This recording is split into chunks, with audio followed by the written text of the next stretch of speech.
La Villa 8 sur TFX ouvre ses portes à des écorchés vifs cette saison. Parmi eux, se trouve Kitty, confrontée à des violences physiques et morales dans une relation passée. Sa lumière est arrivée par une participation à la Villa 8. Si les termes peuvent, à première vue, paraître exagérés, voire irréels, l'aventure de Kitty, l'une des nouvelles candidates anonymes à l'écran dès le 3 avril sur TFX, ressemble à un don du ciel. Frappée, dénigrée, séquestrée. La jeunesse de la participante de 22 ans n'aurait jamais dû exister.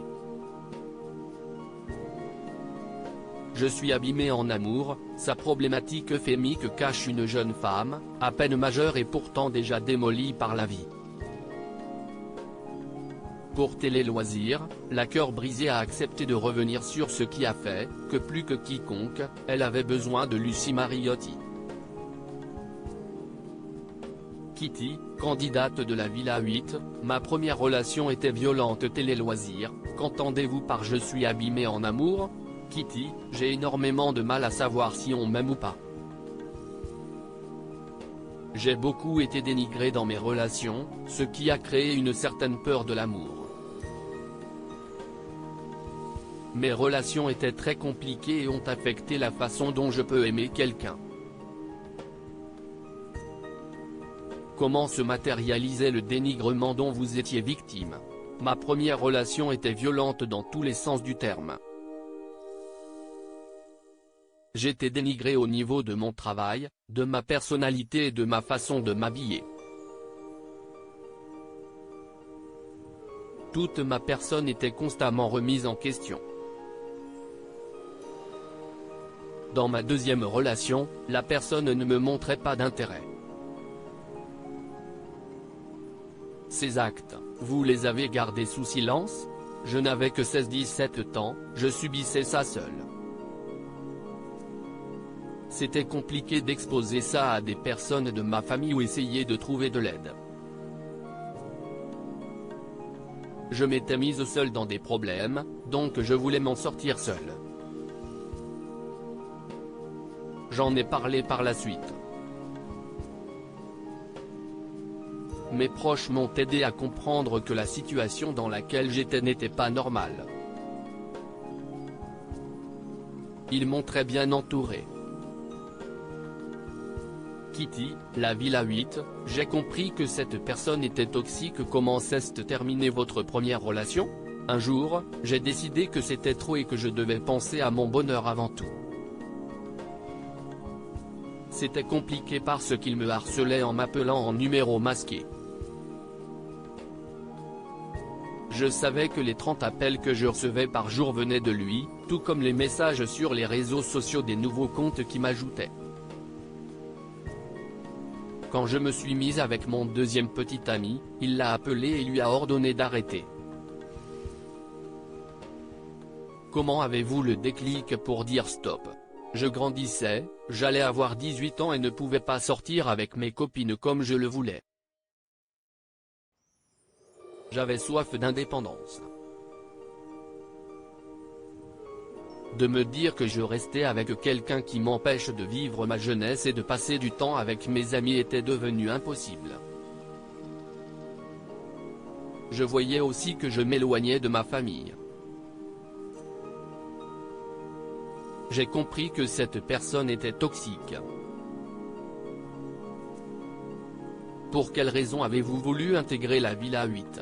Je voulais essayer de régler une problématique dont j'ai conscience. J'avais un suivi personnel par un psychologue. Je me suis dit que j'allais tenter l'aventure pour potentiellement en sortir guéri. Qu'attendiez-vous des coachings de Lucie Mariotti? Je voulais qu'elle m'aide à comprendre pourquoi certaines choses de mon passé se sont déroulées comme elles se sont passées et comment expliquer qu'aujourd'hui, je n'arrive pas à me poser dans une relation sérieuse. Je voulais qu'elle m'aide à ce que ça aille mieux, tout simplement. Kitty, j'espère que mon histoire pourront aider certaines femmes. Racontez-nous la difficulté de venir narrer votre histoire devant des inconnus et les téléspectateurs. C'est très difficile de parler de cela. Il peut y avoir des conséquences, on ne sait jamais si lui voit ça et comment les gens peuvent interpréter mes propos. Je trouve cela très difficile de nos jours de parler des violences que l'on vit. On a très peur que les gens ne comprennent pas pourquoi nous sommes restés dans cette situation. Heureusement, j'ai partagé l'aventure avec des gens extrêmement bienveillants. Vous avez reçu de nombreux soutiens spontanés de la part de vos camarades. J'ai vu que tout le monde était bienveillant avec moi, ça m'a fait tellement de bien. Il m'apportait beaucoup d'énergie positive. Ça m'a donné confiance à l'idée de me livrer encore plus. Dans le cas contraire, je pense que je n'aurais pas été aussi à l'aise pour en parler. À travers votre courage d'en parler, souhaitiez-vous véhiculer un message? Quand nous sommes dans une situation comme celle que j'ai vécue, ce n'est pas normal. J'espère que mon témoignage, mon histoire et mon expérience pourront aider certaines femmes et certains hommes qui vivent ces situations de violence et qui aimeraient s'en sortir. Rien n'est bouché, nous avons la capacité de faire changer les choses. Comment s'est passée votre aventure? Cette aventure m'a fait grandir et m'a fait prendre conscience de choses dont je ne pensais même pas être capable. J'ai beaucoup mûri. Ma priorité était de régler ma problématique. Si je n'avais pas réussi à travailler sur moi, je ne pense pas qu'une relation viable ait été envisageable. Je ne voulais pas être en couple pour être en couple. Je suis très contente d'avoir participé à cette émission. Je peux le dire, je suis heureuse. Avec moi-même et mes relations. Lucie a réparé quelque chose en moi, même si j'ai encore un peu de travail. À lire aussi La Villa 8, date de diffusion, candidat, lieu de tournage. Toutes les infos sur la prochaine saison.